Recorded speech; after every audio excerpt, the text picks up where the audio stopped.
Assalamu alaikum.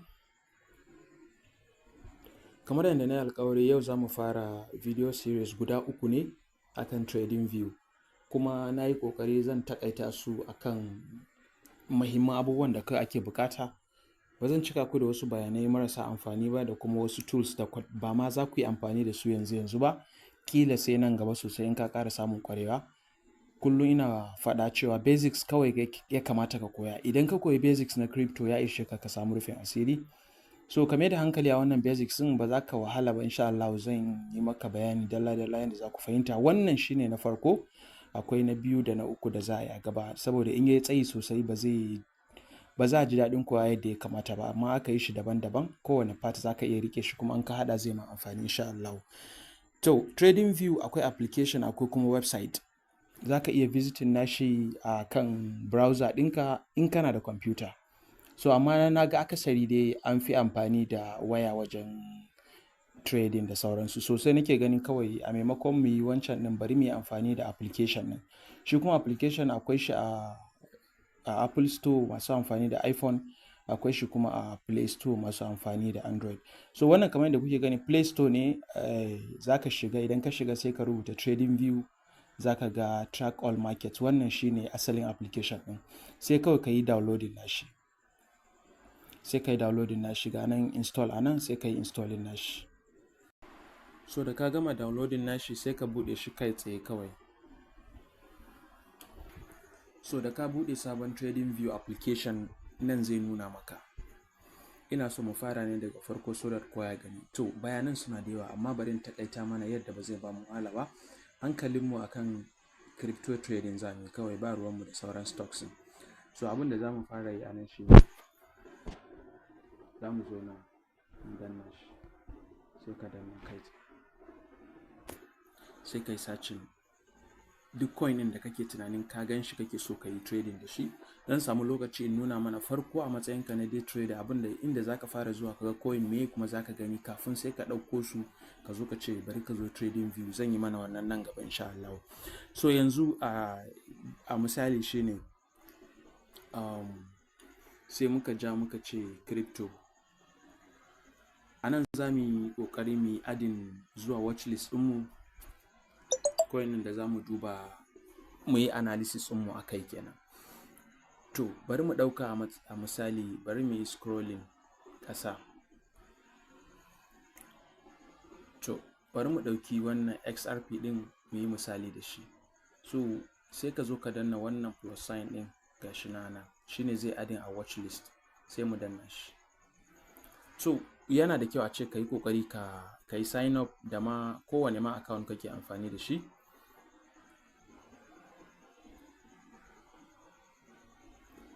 So ka riga da ka yi sign up, wannan shine under watchlist ɗinka da kake gani, coins da muka yi adding misali under watchlist wa'annan gasu nan.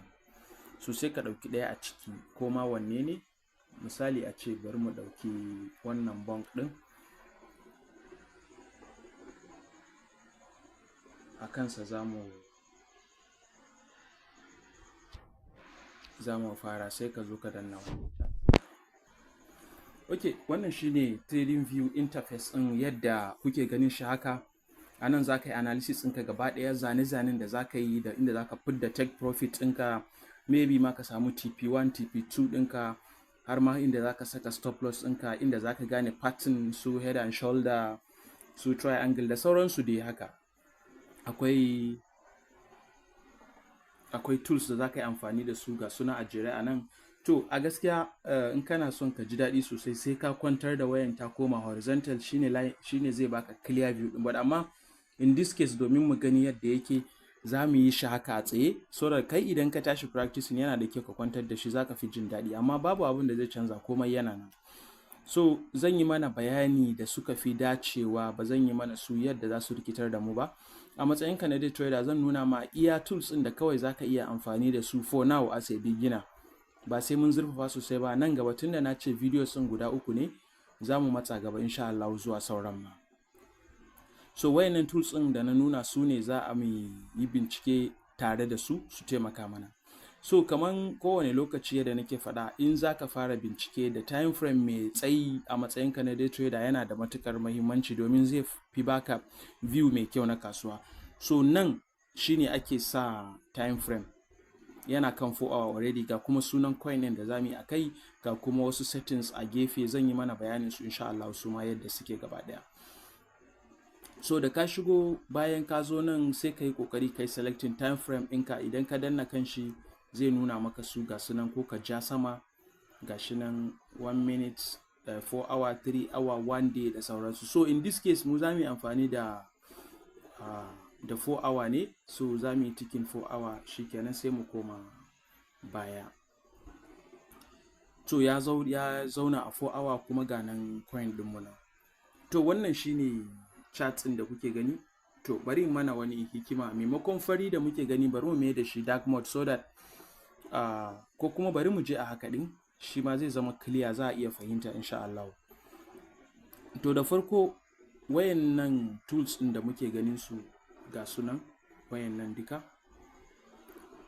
abin da za mu yi shine za mu yi ƙoƙari in nuna muku wadda suke favorite, wanda kawai za ka iya amfani da su ba tare da ka nemi pro version na TradingView ba, da free version ɗin ma za ka yi komai lafiya lau, baka da matsala insha Allah. So sai ka zo nan wajen wannan pencil ɗin gashi nan, sai ka danna shi. So da ka danna shi zai kawo maka wannan interface ɗin. In kun lura ga wannan abin da aka ce favorite, so su da kansu sun ware wa'annan coins ɗin: trend line, horizontal line, horizontal ray, Fibonacci, long position, short position, brush, rectangle, text da kuma path. So a cikin wayannan kusan su ne majority abin da kowane trader yake amfani da su, shi yasa ma aka adina su automatic a favorite. In kana so zaka iya cire wannan star din a gefe domin sai su fita a favorite, ka ƙara wani abu. So ina ganin abin da zamu iya ƙarawa bai wuce abu 1 zuwa 2 bane. Idan ka tura shi sama zaka ga iya trend line ɗin ga sunan, su ma suna nan. So zaka ja har ƙasa ga wajen su Fibonacci su ma yadda suke. In ka ja ƙasa ga kuma wajen patterns yadda suke, su ma zaka iya ɗaukan kowanne. In ka ga chart yayi forming head and shoulder, zaka iya ɗaukan wannan, zai baka sauƙin zanawa, ko cipher gashi nan, ko triangle, ko 3 division, ga sunan dai duka suna da yawa wanda zaka iya amfani da su patterns. So sai ka ja ga forecasting. So anan a forecasting za mu fi mai da hankali akan long position, ba za mu yi amfani da short position ba kwata-kwata in this case. Me yasa? Saboda akasari ni gaskiya abin da nake koyarwa spot trading ne, ba na koyar da futures. So akasari masu amfani da wannan tool din gaskiya ya fi amfani a futures. So mu kuma spot trading muke yi, so za mu mai da hankali akan wannan long din. So ina ganin kamar shi za mu cire wannan star din da yake gefe ya fita daga favorite din mu, ba ma bukatan shi. So idan ka ci gaba da zuwa ƙasa, duk zaka gansu duk available tools da zaka yi amfani da su, wanda hankali insha Allah za mu yi bayanin su sosai in Allah yadda za ku fahimce su, kuma ko insha Allah da daga cikin su za ku fahimci yadda za ku yi aiki da su. Ni dai kawai abin da ba zan yi ba shine ba zan tsaya ma bayanin da ba zai ma amfani ba, ko kuma sai nan da shekara 2 ko 3 ya maka amfani. Abin da a matsayinka na basic za ka yi amfani da shi yanzu, ka shiga kasuwa ka dan samu alkhairi, ka rufa kanka asiri. Wannan shine ni abin da zan nuna muku kawai, shi yasa na yi selecting wasu daga cikin abubuwa masu amfani. Duk da haka idan kana da tambaya ko ƙarin bayani akan wani tool wanda kai ka san shi anan kuma ka san yana ma amfani, za ka iya yi, insha Allah zan ma ƙarin bayani akai in Allah yadda. So bari mu koma kan inda chat ɗinmu yake. Abin da za mu fara yi shine a matsayinka na beginner, idan ka shigo farko abin da za ka fara duba, ya kamata ka duba support level da kuma resistance level ɗinka. A nan za ka fara yin analysis ɗinka. To ya za ka yi ka gane? To za ka yi amfani da trend line ne, gashi nan. Za ka ɗauko trend line sai ka ɗauke shi. Idan ka ɗauke shi, abin da za mu fara yi, za mu fara neman support level ɗinmu ne, inda kasuwa yawanci ta zo ta koma. So in this case za mu ɗauki support level ɗinmu a nan. inda kasuwa ta zo ta koma a wannan coin ɗin kenan misali. So idan ka dawo wannan ɗan bulon aron da kuke ganin shi gashi nan, shine asalin pointan ka ɗauko tool kenan, yana nuna ma ka ɗauko tool, inda ka kai ka ajiye shi anan zaka fara zanen ka. Misali kun ga muna yawo da shi, to zamu zo nan inda kasuwa ta yi bouncing nan, sai mu danna, sai mu ja shi. So idan muka ja shi sai mu saki. To wannan ya nuna mana zaka iya adjusting din shi kuma yadda kake so shi. Okay, so wannan shine support level ɗinmu da muka zana a nan wajen. Sannan shi kansa trend line ɗin zaka iya editing din shi, ka canza mishi color. Idan kai danna kan shi zai nuna maka wayannan tools din shi a sama. Wannan shine faɗin layi zai ƙara ma, wannan kuma rubutu zaka yi a jikin shi, wannan kuma kalan layi ne a takaice kenan. Wannan kuma zaka goge shi in ka gama amfani da shi. In kuma wannan su bai, sai kai double clicking akan shi zai kawo maka nan wajen. So anan zaka editing line naka gabaki ɗaya yadda yake, yadda kake so. Misali style ɗin yanzu dama kun ga blue ne muke amfani, zamu iya canza color blue ɗin muna so. Sannan zamu yi rubutu text a sama gashi nan. Sannan ga coordinate zan mana bayanin shi daga baya, da kuma visibility shi. So abin da zaka yi shine, na farko misali ba kore bane, muna buƙatan yellow ne a nan wajen, zamu yi amfani da shi. Sannan idan kana so ga nan layi masu dots, ko su kake so, ko wannan ko kuma wannan, duk wanda kake so zaka iya selecting wanda zai maka aiki yadda kake so. So idan muka ɗauki wannan yellow a this case, to ga kuma text a gefen shi, zaka iya rubutu don ka fahimci me kake yi akai.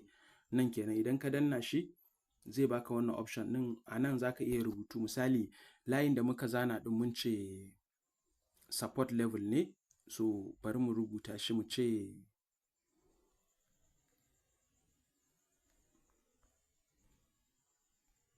mun rubuta ga support namu a nan. In ka ga dama zaka canza color ɗin, maimakon fari zaka iya sa shi duk kalan da kake so, sai ka danna OK. So in kun lura ga layin mu a nan ya canzu, ga kuma shi kansa rubutun. To amma kaman ya shiga cikin wannan, zaka iya canza mishi direction rubutun. Ga wajen da aka sa text alignment, mu namu yana top, so zamu iya canza shi mu mai da shi kamar tsakiya, ko kuma mai da shi bottom daga ƙarshe, sai mu danna OK.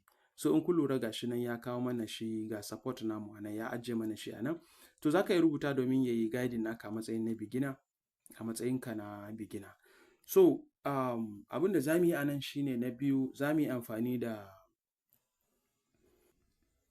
kamar yadda na faɗa mana a case mu na spot trading, zamu yi amfani da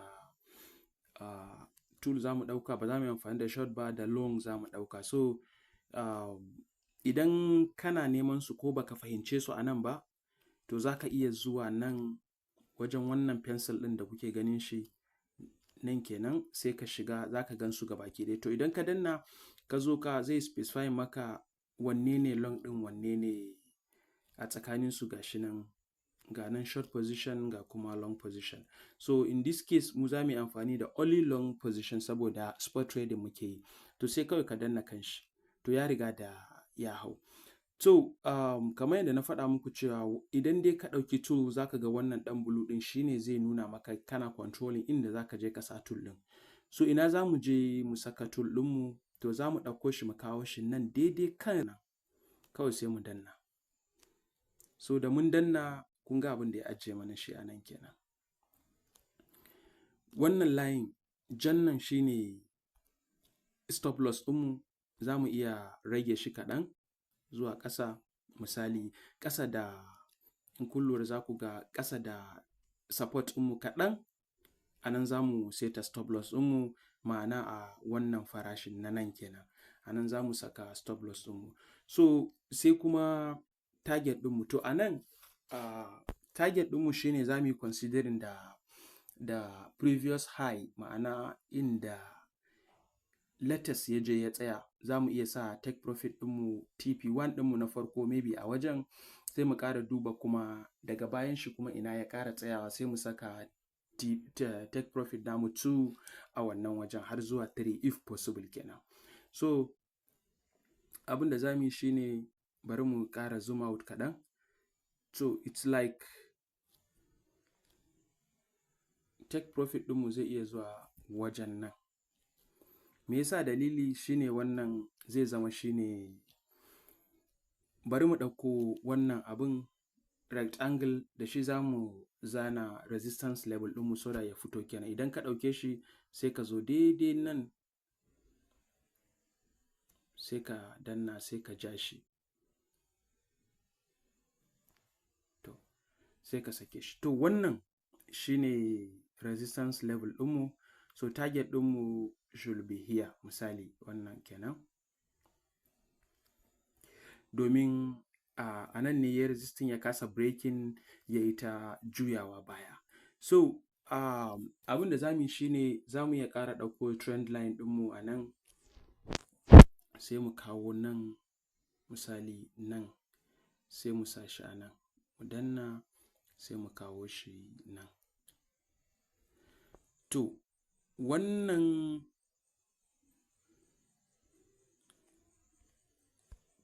line shine zai zama mana TP1 ɗinmu kenan, TP1 ɗinmu. Sannan za mu ƙara zana wani a nan,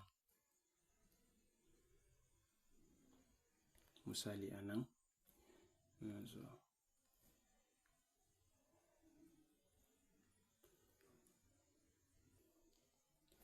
Okay, so yanzu take profit namu na farko shine zai zama wannan layi namu na biyu, domin mun sa an kasuwa ta ƙara koma wajen. Take profit namu TP2 kuma zai zama a nan, TP3 kuma zai zama a nan. So idan muna so shi ma wannan layin shi ma still za mu iya masa rubutu kamar yadda na faɗa. Mu zo nan text mu sa TP, misali a ce 1 a nan, sai mu danna OK. OK, to amma bari mu mai da rubutun ya koma sama wannan,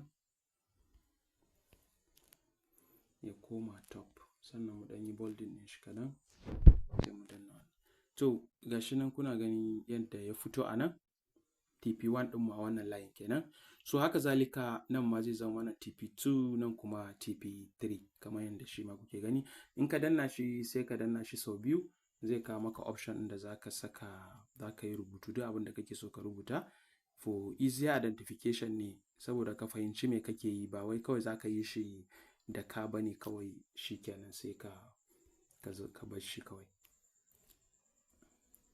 So shi ma gashi nan ya hau, sorry na manta shi ma ba mai da shi sama saboda ya fito clearly don ku gan shi. So wannan kuma shine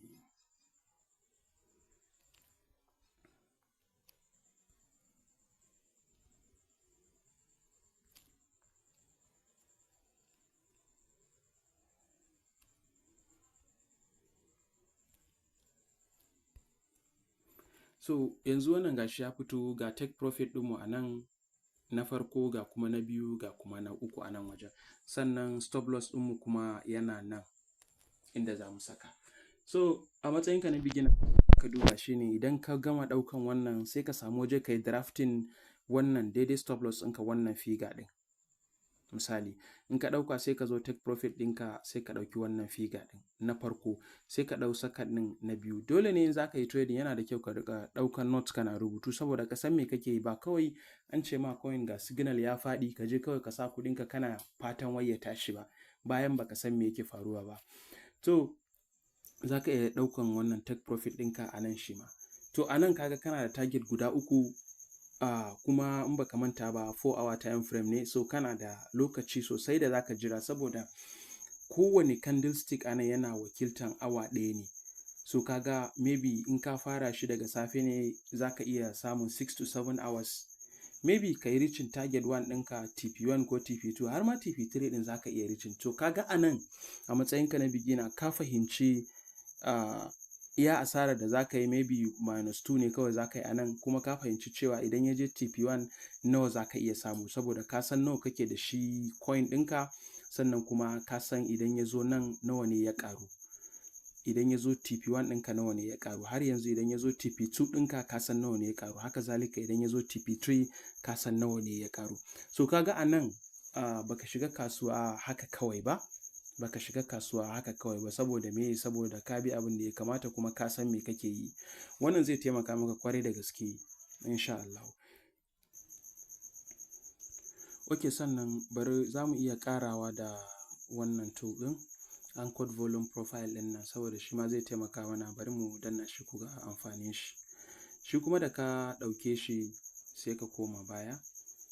So abin da za ka yi shi ne sai ka zo last inda support ɗinka ya fara sai ka danna shi. Ok, amfani wannan shi ne zai nuna maka ina volume ya fi yawa. So yana da mahimmanci sosai, volume yana da mahimmanci sosai a kasuwa. So abin da za ka yi kenan, kaga around here volume ya fi yawa a nan. So kenan abin da ya kamata, za ka iya rage wannan burin naka ka dawo in kana so TP-ka ya zama kawai kana kan TP1 ne, babu ruwanka da TP2, TP3, babu ruwanka da shi, saboda akwai volume sosai a wannan wajen.